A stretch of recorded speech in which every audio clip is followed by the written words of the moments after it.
Hi everyone, this is Andrea Leigh from IdeoClick, VP of Strategy and Insights, and today we're going to spend some time talking about Amazon's AVS program. This is a question that's come up quite a bit in the last couple weeks. My guess is that Amazon has attempted to renegotiate some of the contracts because we've been getting some questions about whether it makes sense to participate in this program and if it's worth it. So first of all, what is Amazon's AVS program? It is Amazon's vendor services program, and it replaced the Strategic Vendor Services program, the SVS program. The programs had lots of different names for a while. They were called brand specialists, but it's Amazon's version of a program where you essentially pay for a headcount inside Amazon to work on your business, either a fully dedicated headcount or you share a headcount with other manufacturers.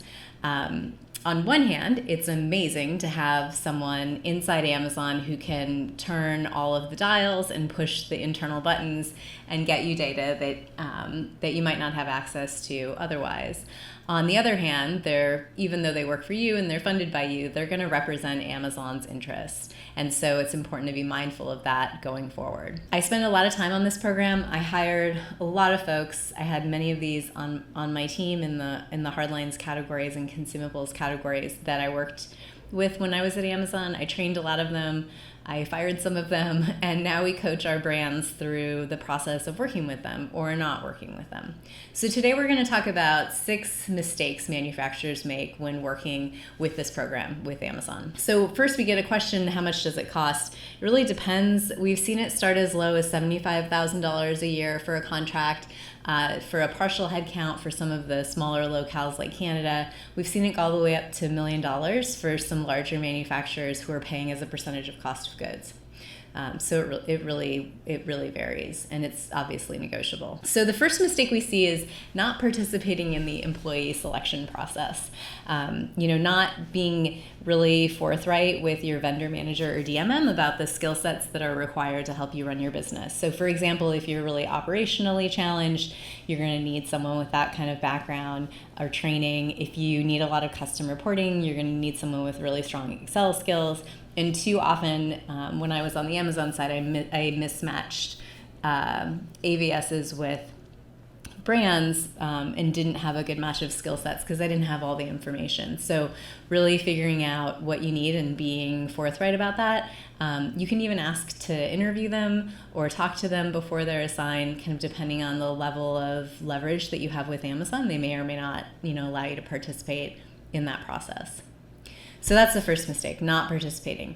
I think the second mistake is not coming up with some SMART goals with the AVS that you're going to work with them on and they're going to track against. And some of the smarter manufacturers I've worked with have asked the AVSs to put together quarterly reports where they track against the goals that they've been given, and really being thoughtful about setting those goals. So are there certain business milestones that you want to hit from a sales perspective? Are there operational KPIs that you want to improve upon, like setting those goals and working with that AVS on them. If you don't set any goals, they'll gravitate toward the work that they're either most comfortable with or they'll focus potentially on other manufacturers. Third mistake is forgetting whose interests they're representing. So, you have a common goal to grow your business, but they're obviously more focused on their profit. You're obviously more focused on yours.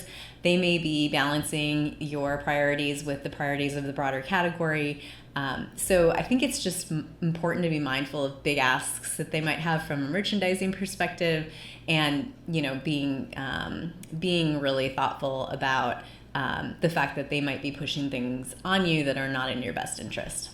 Okay, fourth mistake is not providing feedback to their manager. So you are a key stakeholder, in this person's performance, and it's important to send that feedback to their manager either as part of the annual and mid-annual review process that Amazon goes through, or just anytime you've got feedback, and making sure to structure it in a really productive way. So situation, behavior, impact is the framework that Amazon uses. Lining your feedback up to that's probably going to get you the best results.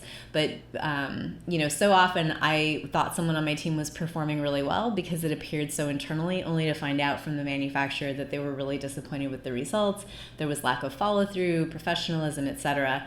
On the flip side, I had folks on my team in the AVS program who seemed really quiet and didn't contribute a whole lot, but come to find out the brands were really happy with them. They were delivering on some pretty amazing business objectives and reporting. So that feedback's so critical to the manager to make sure that that you've got a good match. Okay, fifth mistake is overpaying for the program. So we talked a little bit about what the program costs. If you were renegotiated as a percentage of cost of goods, your AVS could be pretty expensive right now. Could be close to $1 million, maybe more, and that's for one person. So that's the time when you really should think about renegotiating that contract or asking them for 2 or 3 headcount to kind of fill that a level of funding, and making sure that even if making sure to set some really aggressive goals if you are paying a lot, because thinking about where else you could spend that money, either for internal headcount.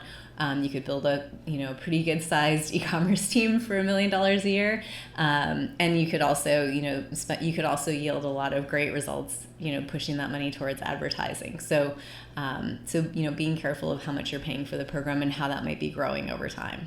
Lastly, anyone who's ever had an AVS knows that the really good ones get promoted fast, sometimes even within a year, and it's also kind of a high churn role at Amazon.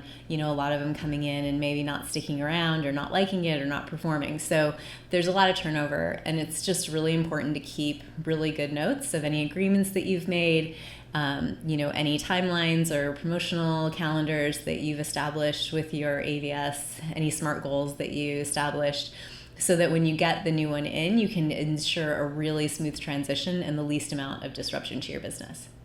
So that's a little bit about Amazon's AVS program and our take on it. We will see you next time.